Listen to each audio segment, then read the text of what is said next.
वैदिक पीरियड में जा रहे हैं। तो ये देखिएगा, आपने देखा होगा कि वैदिक पीरियड कब से स्टार्ट होता है? 1500 BC। 1500 BC क्या है? ऋग्वेद का काल है। ऋग्वेद आपने सुना होगा, ऋग्वेद का काल है हमारा 1500 BC। ऋग्वेद का इंडस वैली सिविलाइजेशन से डिक्लाइन हुआ। डिक्लाइन होने के बाद बहुत सारे सेटलमेंट अलग अलग क्षेत्रों में फैल गए और वो हमारे ईस्टर्न साइड में, इंडिया के जो ईस्टर्न साइड में जाना शुरू हुआ। इंडिया के ईस्टर्न साइड में, इधर से ईस्टर्न, इधर वेस्ट है, इधर ईस्टर्न साइड में हम जाना शुरू हुए। और ये जो पार्ट है आप देखेंगे कि हमारा ऋग्वैदिक काल का क्षेत्र है। ऋग्वैदिक काल के कितने क्षेत्र बता सकते हैं? 2 4 5 पांचाल वगैरह जो देख रहे हैं, ऋग्वैदिक काल का कौन सा क्षेत्र है? ये वाला जो एरिया है आपका, जो मेरठ से कौन आया है? मेरठ क्या है बताइए? मेरठ वाले मेरठ में क्या है? हस्तिनापुर किस समय का है? पांचाल का। ये एज बताइए, एज है वैदिक काल का। वो तो हाँ, मतलब उसमें, अच्छा उसका भी बताएं कैसे कैसे। तो ये 1500 BC में ऋग्वैदिक काल।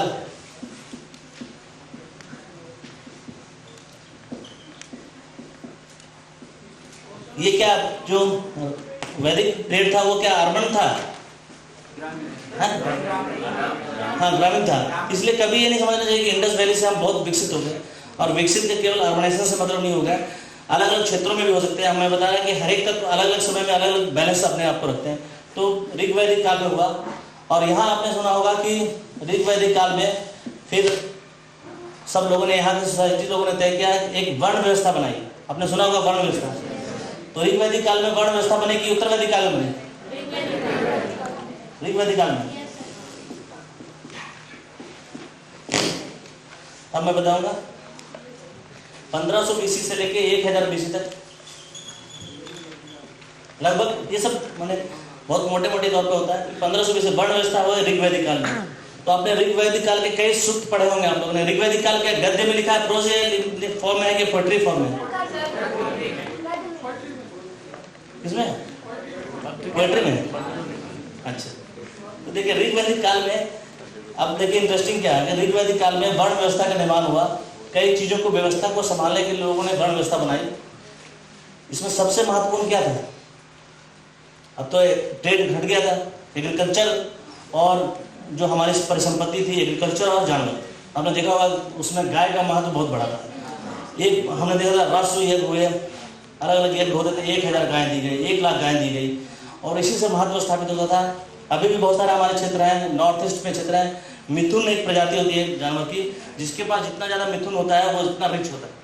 और पता है उसका वो लोग जब किसी को पार्टी देते हैं तो उसी को देते हैं, उसी से संबंधता डिफाइन करते हैं वो लोग। तो ये देखिए कितना महत्वपूर्ण है कि कैसे वर्ण व्यवस्था बनी ऋग्वैद काल में। और इसके कोई मानक हैं, ऋग्वैद काल किसको कहते हैं? तो वर्ण व्यवस्था का यहाँ जो प्रारूप था वो क्या था? वर्ण व्यवस्था क्या था? हाँ, कर्म के आधार पे वर्ण था। यहाँ पे कर्म के आधार पे था।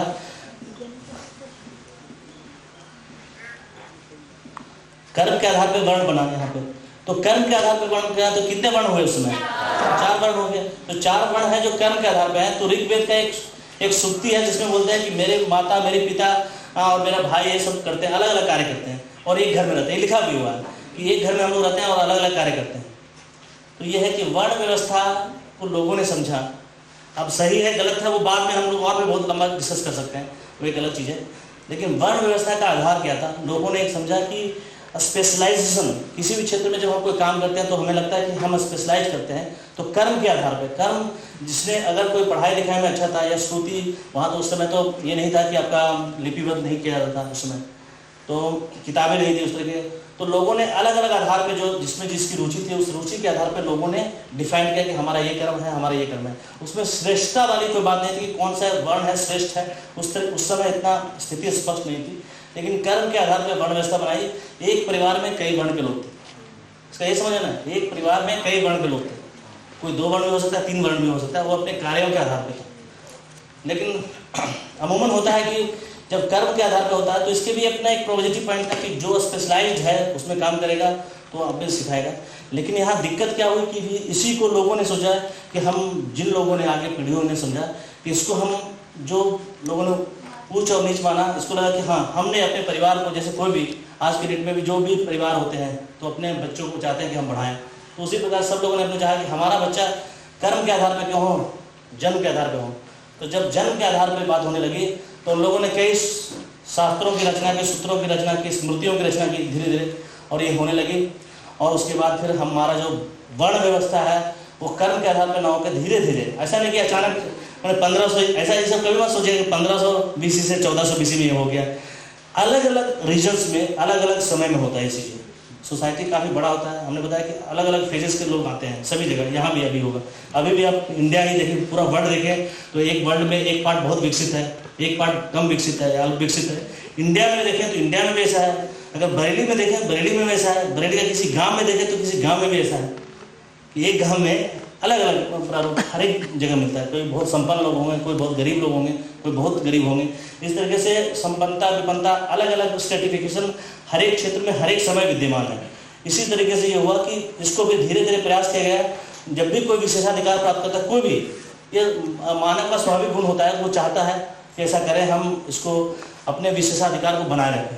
तो उस विशेषाधिकार को बनाए रखने, अब ये गलत है सही है वो एक अलग चीज़ है, लेकिन को जो ह्यूमन नेचर है, ह्यूमन नेचर की बात, ह्यूमन नेचर भी होता है कि हम अपने विशेषाधिकार को बनाए रखें। और विशेषाधिकार को बनाए रखने के संदर्भ में इसको कंटिन्यू करना चाहता है सब अपने, अगर कंटिन्यू हो सकता है। अभी लोग बोलते हैं कि जो अभिनेता उनके बेटा अभिनेता हो जाते हैं, नेता है कई जगह उसको विरोध भी होता है। तो ये ऐसा नहीं कि आज चल रहा है, ये सदियों से चल रहा है। तो विशेषाधिकार प्राप्त वर्गों ने, जिनको लगा कि ये काम अच्छा है और ये काम खराब है, धीरे धीरे इसको डिक्लाइन करने लगे। लोगों ने अलग उसको विशेषीकृत कर दिया, स्पेशलाइज कर दिया कि नहीं, अब तुम्हारे में अगर गुण भी है, अच्छा कर सकते हो, उसके बावजूद भी तुम वही कर सकते हो। तो ये हमारा हुआ कर्म के आधार से जन्म का आधार चेंज हो गया। कितना टाइम होगा?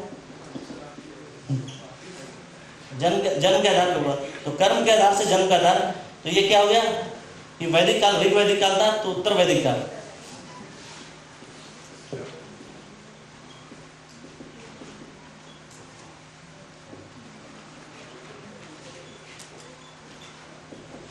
देखिए 1500 BC से 1000 BC तक ऋग वैदिक काल मानिए, उत्तर वैदिक काल 1000 BC से 600 BC। दिख रहा है पीछे वाले को, दिख रहा है? अच्छा, तो ये हो गया। तो आपका जो हो गया उत्तर वैदिक काल हो गया। तो यहाँ पे कर्म का आधार था तो जन्म का आधार हो गया। तो ऐसा आप मत सोचें कि ये चीज़ें जो समाज में जो परिवर्तन होता है उसको लोग तुरंत एक्सेप्ट कर लेते हैं। हर एक समाज है विरोधाभासों से भरा होता है, उसमें टकराहट होती है। इतना आसान नहीं है कि लोगों ने अपने अधिकार को कहा कि नहीं जन्म कर्म से जन्म पे हम शिफ्ट कर लेंगे तो लोगों ने मान लिया, ऐसा नहीं है। आपको किताबों में लग सकता है कि मान लिया एकदम तुरंत, और एक रेखा हमने खींच दिया और रेखा में खत्म, इधर जन्म इधर कर्म, ऐसा कुछ नहीं होता। ठीक है, एक डिक्लाइन फेज आता है धीरे धीरे, बहुत लॉन्ग टर्म में होता है। तो इस तरीके से जब कर्म के आधार से हम जन्म के आधार पर शिफ्ट हुए धीरे धीरे, तो वर्ण यहाँ थी, तो वर्ण व्यवस्था और मजबूत हुई इसमें, क्योंकि लोगों ने अपने विशेषाधिकार को सुरक्षित रखने का प्रयास किया और इसमें वर्ण व्यवस्था सुरक्षित हुई। और जो वर्ण व्यवस्था को सुरक्षित करने के लिए, देखिए आदमी के, आप किसी को बहुत सख्ती से दबा नहीं सकते हमेशा, उसके लिए बहुत सुरक्षा बहुत चाहिए, आपको बहुत कार्यबल चाहिए, बहुत लोग चाहिए। इसीलिए होती है कि आपको इसलिए बताते हैं कि पढ़ाई करना, जो स्टडी है और ये सब चीज़ें ज़्यादा बहुत महत्वपूर्ण है। चीज़ों को ज्ञान बहुत प्राप्त होना जरूरी है, ज्ञान ही आपको आगे बढ़ाता है, यही बहुत महत्वपूर्ण है। तो इसी को लोगों ने जो वर्ण व्यवस्था जो बनाए थे, उनको लगा कि नहीं, हम इसको हिंसा के द्वारा बहुत दिन तक कायम नहीं रख सकते। अपने विशेषाधिकार को, हर एक व्यक्ति अपने विशेषाधिकार चाहता है, और विशेषाधिकार को बनाए रखने के लिए आप दो तरीके से काम कर सकते हैं। एक हिंसा से काम कर सकते हैं, जो आपके खिलाफ आवाज़ उठाए उसको हिंसा से कुचल दीजिए। दूसरा ये है कि आपने ऐसे कहा कि नहीं, परेशान होने की ज़रूरत नहीं है, आपको बिल्कुल भी परेशान होने की ज़रूरत नहीं है। आपने कुछ कर्म अच्छे नहीं किए, आपने कुछ कर्म अच्छे नहीं किए हैं, इसलिए आपका जो है 4 वर्ण में, निचले वर्ण में आपका जन्म हुआ। कुछ लोगों ने ये फैलाना शुरू किया कि हम अपने विशेषाधिकार को सुरक्षित रख सके, इसलिए ये बात हुई। क्योंकि जब आप माइंड पे नियंत्रण नहीं रखेंगे, जब तक आप लोगों के दिमाग पे नियंत्रण नहीं रखेंगे, तब तक आप बहुत सस्टेन नहीं करते। हिंसा से आपको हमेशा, उसको भी खतरा है, मैंने आप रिटेलिएट भी कर सकते हैं, अगर हमने आपको दबाया आप हमको भी दबा सकते हैं। तो उनको लगा कि नहीं, इसको वैधता स्थापित करने की जरूरत है। लेजिटिमेसी, कैसे लेजिटिमेट किया जाए, उसको कैसे वैधता स्थापित की, और वैधता स्थापित करने के लिए कहा गया, बहुत अच्छा सिद्धांत लाया गया। जो ये सिद्धांत इतना दीर्घकालिक रहा, इसको एक सिस्टम के रूप में देखना चाहिए कि कैसे सिस्टम का निर्माण होता है, और इस समय एक सिस्टम का निर्माण किया गया। और मैं बताता हूँ कि ये सिस्टम इस तरह, मैं ये भी नहीं कर रहा हूँ, डिस्क्लेमर है कि ये अच्छी व्यवस्था है, खराब व्यवस्था है, इसके बारे में मैं अभी नहीं जिक्र कर रहा हूँ। बाद में अगर डिस्कशन होगा तो उसके लिए अलग से हम लोग, क्योंकि वो एक काफ़ी लंबा टॉपिक है, लेकिन मैं बता रहा हूँ कैसे चीज़ों को लेजिटिमेट किया जाता है। इसको लेजिटिमेट किया गया, इसकी वैधता स्थापित की गई। वैधता स्थापित क्यों की गई? क्योंकि हमें अपने विशेषाधिकार को सुरक्षित रखना है, हमें अपने विशेषाधिकार को सुरक्षित रखना है।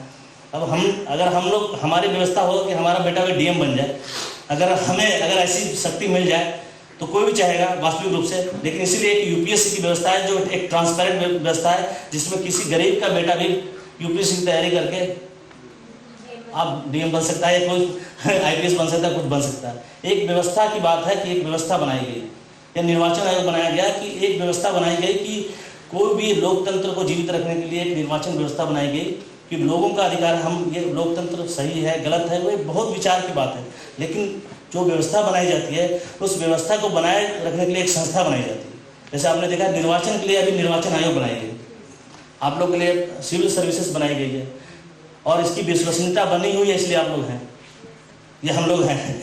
जब तक इसकी विश्वसनीयता है सिविल सर्विसेज की, तब हम लोग तैयारी कर रहे हैं। अगर आपको लग जाए कि इसकी विश्वसनीयता नहीं है, कोई भी पैसे दे के जा सकता है, तो आप लोग मेहनत नहीं करेंगे, तैयारी नहीं करेंगे।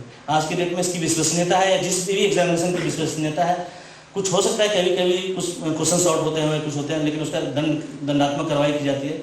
लेकिन एक विश्वसनीयता है, इसीलिए लोग आस्था रखते हैं, और इसी आस्था को बरकरार रखने के लिए चीज़ों को सिस्टम, समाज एक सिस्टम बनाता है, और वो सिस्टम प्रगतिशील हो सकता है, और वो सिस्टम कई बार प्रतिगामी भी हो सकता है। अब प्रगतिशील था सिस्टम या प्रतिगामी था, वो बाद के समय में आता है। तो बहरहाल ये विशेषाधिकार को बरकरार रखने के लिए, कंटिन्यू रखने के लिए, और उसको हिंसा के द्वारा ही हमेशा आप नहीं रख सकते। ऐसा नहीं कि नहीं, हिंसा का सहारा नहीं लिया गया। सब लोग अपने, जैसे अगर किसी को पढ़ने में रुचि है और आपने बताया कि नहीं आपको यही काम करना है, तो जो बंदा था वो भी लड़ेगा कि नहीं मुझे ये काम करना है, हमें दिया जाए। तो उसको, अगर शक्ति आपके पास, आपने समुदाय बनाया है, आप उसको दबा सकते हैं। लेकिन धीरे धीरे इसको बहुत दिनों तक नहीं रखा जाता, इसीलिए इसको वैधता स्थापित करने के लिए शास्त्रों की रचना की गई, स्मृतियों की रचना की गई, बहुत सारे ग्रंथों की रचना की गई, और उन ग्रंथों में कहा गया और उसके लॉज डिफाइन किए गए, उसके नियम कानून। जैसे अभी हम लोग, जो कोई भी है, कोई भी समाज और संस्था बिना नियम कानून के नहीं चल सकते। वो नियम, एक और बहुत बढ़िया बात बता रहा हूँ, कोई नियम कानून एब्सोल्यूट नहीं होता है, वो संस्था के गतिशील होने के साथ नियम कानून चेंज भी होते हैं। कई जैसे देखते हैं कि पहले जो व्यवस्था थी, अगर किसी ने मर्डर कर दिया, किसी ने किसी की हत्या कर दी, तो उसको तत्काल न्याय, तत्काल हत्या करना है, किसी का नाक काट लिया तो नाक काट लेना है। तो वो एक, हाँ ऐसी थी व्यवस्था थी। तो ये न्याय का एक प्रकार हो सकता है, आपको अभी भी अच्छा लग सकता है, कभी खराब भी लग सकता है। लेकिन आपने देखा कि मृत्युदंड के बारे में बहुत सारे विचार उभरते हैं कि ये सही है गलत है। तो इसमें कॉन्सेप्ट कैसे मेकिंग होता है कि आपको सोचना चाहिए कि एक हम सभ्य समाज का निर्माण कर सकते हैं। अगर न्याय को आपने अगर न्याय की व्यवस्था अगर हम लोग नहीं बनाते हैं, अगर हमने जुडिशरी सिस्टम हम लोग क्रिएट नहीं किए हैं, अगर समाज ने क्रिएट किया हुआ, समाज ने कहा है कि नहीं, अगर कोई लॉ एंड ऑर्डर को तोड़ता है तो एक निर्धारित व्यवस्था के तहत आपको जाना पड़ेगा। ऐसा नहीं कि न्याय आप खुद ही प्राप्त कर लें, खुद ही दूसरे को मार के आप न्याय प्राप्त करें। ये प्रथम दृष्टि आपको लग सकता है कि अगर हमें किसी ने मारा है तो हम भी मारें, लेकिन एक तरह से एनआरकी हो जाएगा पूरे सोसाइटी में। इसीलिए एक व्यवस्था बनाएगी, न्याय की व्यवस्था। उसी प्रकार जो भी समाज है, उस समाज को जो उचित लगता है, ऐसा नहीं कि हम कई लोग हैं कि उस न्याय की व्यवस्था से सहमत हो सकते हैं समय के स्तर पे, और कई बार होता है कि न्याय जस्टिस मिलने में जब विलम्ब होता है तो हम उससे असहमति प्रकट करते हैं। लेकिन असहमति का मतलब ये नहीं कि हम हिंसा का सहारा लें जो वर्तमान में, लेकिन कई लोग हिंसा का सहारा लेते हैं और दंड भोगते हैं। तो इसी प्रकार है। तो यहाँ पे है कि अलग अलग समय में जब हम विशेषाधिकार को सुरक्षित करने के लिए, वैधता स्थापित करने के लिए, ये हिंसा के द्वारा ही नहीं हो सकता है, लेजिटिमेट करना पड़ता है, चीज़ों को वैधता स्थापित करनी पड़ती है। और उस वैधता को स्थापित करने के लिए हम लोगों ने सूत्रों, वहाँ तत्समय के समाज ने सूत्र की, शास्त्र की, स्मृतियों की रचना की, और उसमें ये लिखा जो सबसे महत्वपूर्ण तथ्य था कि नहीं, अगर आपका कर्म आपने पिछले जन्म में नहीं किया, तो इसके बारे में तो लोगों को जानकारी नहीं है कि हमने कर्म क्या किया, तो आप जस्टिफाइड हो गया कि आपने कर्म क्या किया, उसके आधार पर ही आपका जन्म हुआ है। तो आपने जस्टिफाई कर दिया कि आपने बेहतर कर्म नहीं किया होगा, इसलिए आपको निम्न वर्ण में जन्म मिला। साथ ही उसमें एक आशा की किरण भी छोड़ा। आशा की किरण है उसका इस व्यवस्था को बनाए रखने के लिए महत्वपूर्ण था। कोई बात नहीं, कर्म के आधार आपने पिछले जन्म में बेहतर कर्म नहीं किया, इसलिए इस समय में आपका जो वर्ण नीचा हो गया, निम्न वर्ण हो गया आपका, जो आप जानते हैं 4 वर्णों में सबसे निम्न हो गया, या 3rd नंबर का या 2nd नंबर हो गया। लेकिन कोई बात नहीं, अब अच्छे कर्म करो तो बढ़िया हो सकता है। तो ये तो ये बहुत मैंने इसको देखते हैं कि माइंड पे शासन करना। तो ये चीज हो गई कि वैधता स्थापित किया गया कि आपका जो वर्ण है, वर्ण आपके पूर्व के कर्मों के आधार पे, आपके ने पूर्व में जो कर्म किए हैं, अच्छे कर्म किए तो अच्छा वर्ण मिला है, और खराब कर्म किए हैं तो खराब वर्ण मिला है। तो ये पूर्व के वर्णों के, पूर्व के कर्मों के आधार पे है। लेकिन घबराने की जरूरत नहीं है। आप अपने व्यवस्था को बनाए रखिए। आप निम्न वर्ण हैं तो निम्न वर्ण रखिए, लेकिन आप काम अच्छा करें, काम बेहतर करें। इस जन्म में आपका परिवर्तन नहीं होगा, लेकिन अगर आप काम बेहतर किए तो अगले जन्म में आपका बेहतर हो सकता है। कौन कौन वर्ण 4 कौन कौन थे?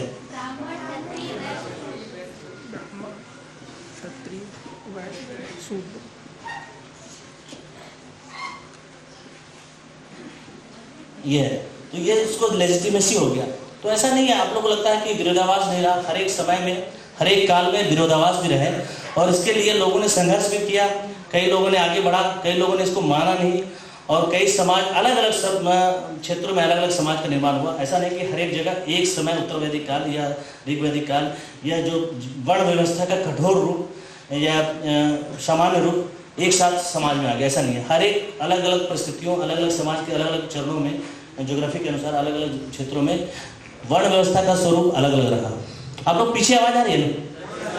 वर्ण व्यवस्था का स्वरूप अलग अलग रहा। तो ये चीज होता है कि सिस्टम के रूप में, मैं बता रहा हूँ कि सिस्टम के रूप में बहुत इन लोगों ने रोबस्ट सिस्टम बनाया तत्समय के समाज ने, और स्मृतियों ने इसको जस्टिफाई किया। आपने देखा होगा मनुस्मृति में लिखते हैं कि महिलाओं के अधिकार को जस्टिफाई करते हैं, शूद्रों के अधिकार को बताते हैं कि क्या करना है क्या नहीं करना है। और इसमें ये लिखते हैं कि ब्राह्मण कितनी शादियाँ कर सकते हैं, क्षत्रिय कितनी, आपने पढ़ा होगा सब। तो ये चीज़ है, कैसे आपको याद करेंगे कि ब्राह्मण 4 करेंगे, कोई बोलेगा कि क्षत्रिय 2 1, कन्फ्यूजन नहीं होना चाहिए, एकदम क्रम है। तो इसमें बताया गया कि ब्राह्मण कितनी शादियाँ कर सकते हैं। मैंने जो मनुस्मृति में कहा गया, हमारे कहने का मतलब नहीं, कितने ब्राह्मण कितनी शादियाँ कर सकते थे, मनुस्मृति में क्या लिखा है? मैंने यहाँ से ऊपर से नीचे पूरा तक, ठीक है क्या? नहीं, हाँ वही है, हाँ यही 4 3 2 1, हाँ ये हो गया, एक क्रम हो गया। तो ये जस्ट कोडिफाइड किया गया, और ये लोगों को एक मर्यादित करने के लिए, एक लॉ बाउंड करने के लिए। मैं ये नहीं कह रहा हूँ कि उस समय के जो नियम कानून थे वो सही थे कि नहीं थे। मैं एक स्पष्ट ये कहना चाहता हूँ कि नियम बनाए गए समाज को एक नियंत्रित करने के लिए। उनके नियंत्रण का प्रकार ये था, जैसे हम लोगों ने अभी जुडिशरी सिस्टम बनाया है, नियंत्रण का एक प्रकार ये है कि अगर आपके खिलाफ कोई हिंसा करता है तो आप एक सिस्टम के तहत जाएंगे। तो एक सिस्टम बनाया गया, उसी प्रकार उन लोगों ने एक सिस्टम बनाया गया। वो सिस्टम प्रोग्रेसिव थी या प्रतिगामी थी, वो एक अलग डिस्कशन का बिंदु है, उसको हम लोग देख सकते हैं बाद में। लेकिन ये बहरहाल ये सिस्टम बना, इसकी लेजिटिमेसी प्राप्त की गई कि आप अच्छा कर्म करेंगे। तो एक आशा की किरण थी कि अगर हम बेहतर कर्म करते हैं और इन वर्णों की, इन तीनों वर्णों की सेवा करते हैं तो हम अच्छा अगले जन्म में अच्छा कर सकते हैं, और अच्छा हमारा वर्ण व्यवस्था, हम वर्णाश्रम में हम ऊपर जा सकते हैं। बहरहाल ये चला। ये आपको क्लियर हो गया? किसी को कोई कन्फ्यूजन हो तो बता दीजिए। नहीं, कोई कन्फ्यूजन नहीं, यहाँ तक हो गया। 1520 में 1000 से इसमें क्या क्या रचना हुई? ऋग्वेद के बाद कौन कौन से वेद थे हमारे?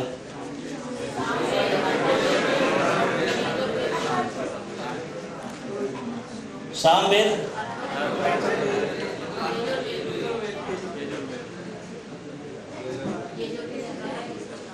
इसमें सबसे नया कौन है?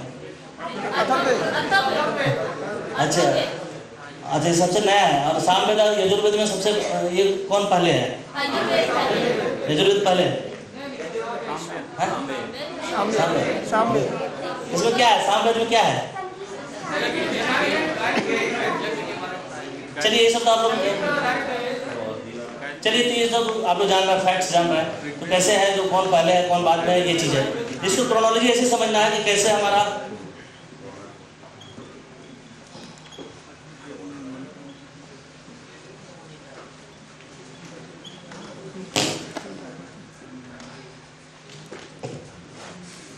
अब ये देखिए इस तरीके से बना आपका 600 BC।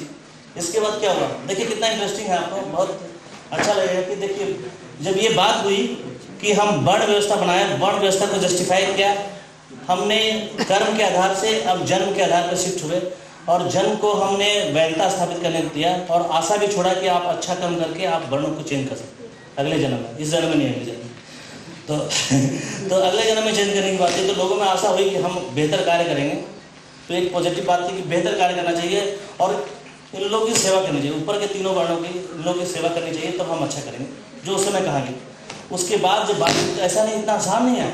आपको लगा होगा कि इसके बाद हमारे यहाँ 600 BC तक आ गया, बहुत सारी स्मृतियाँ इसमें, इस सब में यहाँ भी इस काल के लगभग 600 BC के बाद सारे बहुत सारे स्मृतियाँ लिखी गई, शास्त्र लिखे गए, आपने पढ़ा होगा, पुराण भी लिखे गए 600 BC के बाद बहुत सारे, तो 600 लगभग पुराण है ना, तो ये है इस लिखे गए। इसके बाद हुआ कि ऐसा नहीं कि समाज हमारा स्थिर हो गया, इसी समय कहीं पे भारत के किसी क्षेत्र में भगवान बुद्ध का 600 BC तक हो गया, 1000 BC से 600 BC, ठीक है, ये उत्तर वैदिक काल का काल हो गया, उत्तर वैदिक काल, ठीक है।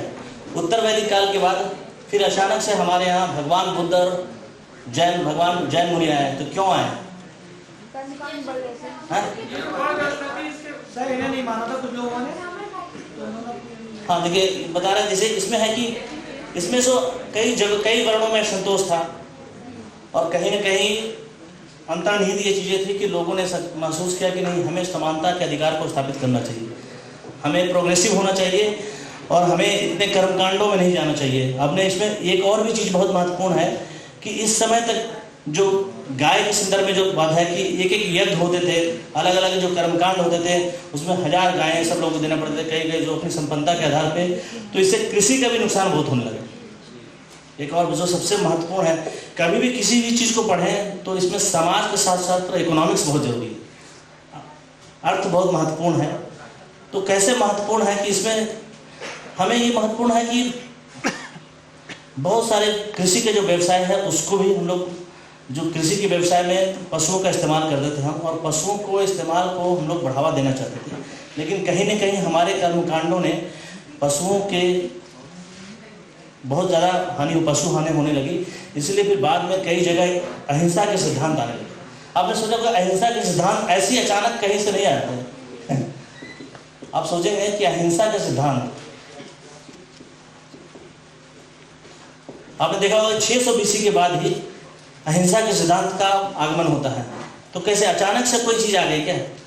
नहीं, अचानक से कुछ भी नहीं आती है। ये इसी कारण से आया कि हमने देखा कि बहुत सारे कर्मकांडों में पूरे समाज को कर्मकांडों में बांट दिया, बहुत सारे कर्मकांड दिए, उसको समाज को अपने आप को कंट्रोल करने के लिए बहुत सारी चीज़ें, रीतियाँ कही गई। विवाह के कई प्रकार होते हैं, विवाह के कई प्रकार, कितने प्रकार होते हैं विवाह के? पहले 8 प्रकार थे, सब याद है लोग। संस्कार कितने होते हैं? 16 संस्कार हो गए। तो संस्कार हो गए, 16 संस्कार हो गए, विवाह के प्रकार हो गए। हमारा भारतीय समाज है संस्कारों में समाप्त हो गया और अपने आर्थिक तरक्की नहीं कर पाया। कई जगह होते हैं विचार इसका होता है कि इतने संस्कार कर दिए गए कि लोग ने आगे सोचने का सोचा ही नहीं कि हम कैसे तरक्की करेंगे, आर्थिक तरक्की, वो संस्कारों में ही बिजी रह गए, 16 संस्कारों में। तो ये कैसे कैसे चीज़ हुआ? तो यहाँ भी हुआ कि अहिंसा के सिद्धांत का प्रादुर्भाव कैसे हुआ और ऐसा क्या था, उस काल की परिस्थितियाँ क्या थी। उस काल में ऐसा क्या हुआ कि भगवान बुद्ध और भगवान जैन का उद्गम हुआ, मतलब एक तरह से उनका प्रादुर्भाव हुआ। उनका प्रादुर्भाव क्यों हुआ? इमर्जेंस क्यों हुआ? भगवान बुद्ध का और भगवान जैन का इमर्जेंस क्यों हुआ? क्योंकि लोगों को लगा कि खेती, क्योंकि जनसंख्या बढ़ रही थी, खेती की आवश्यकता थी, लेकिन पशु हानि और खेती दोनों विरोधाभास है। अगर आप पशुओं का इस्तेमाल करते हैं खेती में तो आप प्रोडक्शन बढ़ा सकते हैं और उसको नियंत्रित कर सकते हैं, और इसमें इन व्यवस्थाओं के कारण कहीं न कहीं पशु हानि हो रही थी। इसलिए अहिंसा के सिद्धांत क्या था, अहिंसा के सिद्धांत का प्रादुर्भाव किया गया। आपने देखा होगा कि जैन मुनि ने किया गया कि उसको अहिंसा को बहुत कठोर रूप से लागू किया, भगवान बुद्ध से भी ज़्यादा था। आपने देखा होगा कि जैन में है कि एकदम बिल्कुल एकदम नहीं करना है। इसलिए आपने देखा होगा कि जैन जो धर्म है वो व्यापारियों के बीच में फैला, इसलिए क्योंकि व्यापारियों को अपने क्या यहाँ पे हिंसा करने की जरूरत नहीं है, पशुओं का इस्तेमाल करने की जरूरत नहीं है। तो ये चीज़ें हुई कि यहाँ पे आपका जैन धर्म का प्रादुर्भाव हुआ और बौद्ध धर्म का हुआ।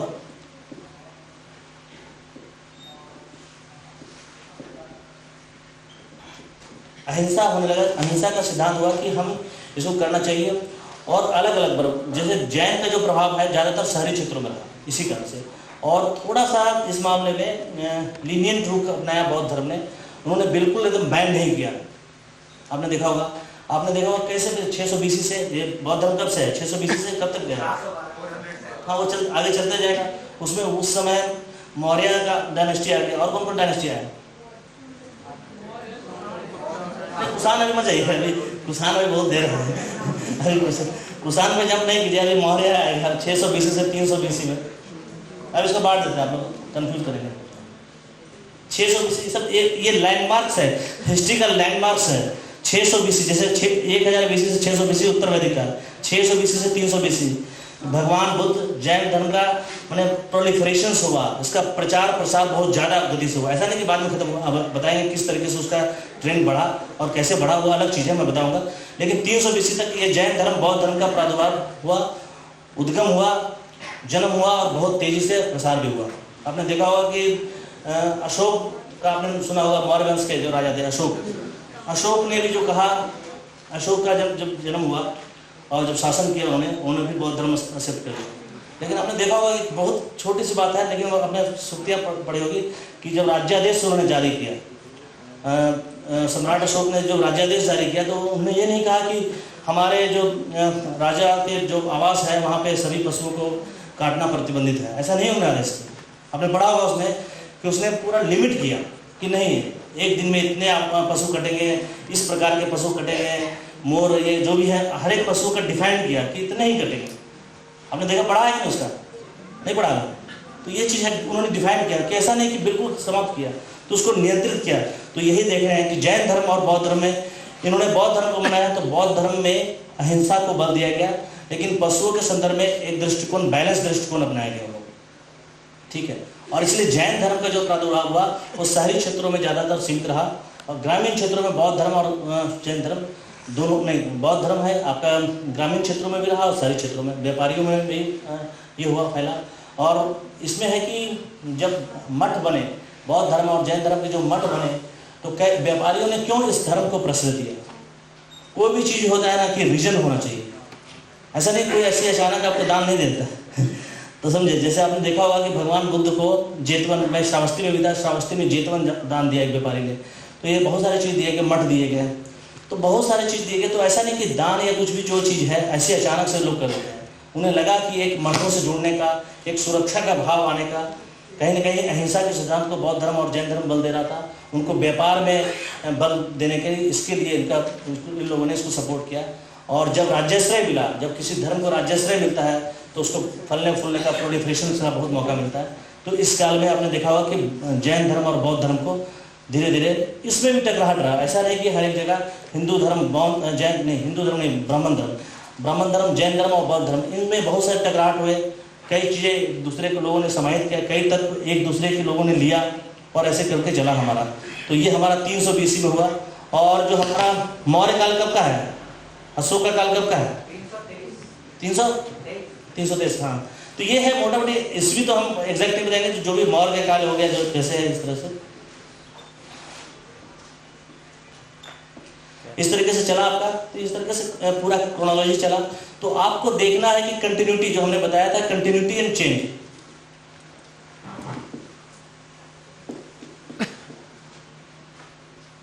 कंटिन्यूटी, तो आपने देखा होगा कई चीजें हैं कंटिन्यू कर रही है और उसमें चेंज हो रहा है। आपने देखा चेंज हो रहा है, अलग क्षेत्र में जा रहे हैं, अलग व्यवस्थाएं बन रही है। यहाँ भी देखिए अलग व्यवस्था बन रही है, उस व्यवस्थाओं का विरोध भी हो रहा है, उस व्यवस्था को विरोध में नई व्यवस्थाएं बन रही है। जैसे बौद्ध धर्म के, जैन धर्म के सिद्धांत हुए, उस सिद्धांतों को लोगों ने मानना शुरू किया, लोगों ने विरोध करना भी शुरू किया। कुछ लोग सपोर्ट में भी थे। आपने देखा होगा शुंग वंश के राजा के द्वारा विरोध किया गया, किसी ने एक्सेप्ट किया, अलग अलग। शुंग वंश ने विरोध किया कि सपोर्ट किया? क्यों किया? हाँ, तो वही है ना कि जैसे अशोका ने बौद्ध धर्म को प्रश्रय दिया। अशोका के बाद आपने देखा होगा कि अशोक के बाद कौन आया? अशोक के बाद मौर्य साम्राज्य का लगभग समाप्ति चल रहा है, उसके बेटों ने फिर उतना आगे नहीं बढ़ाया। उसके बाद कौन सा आया?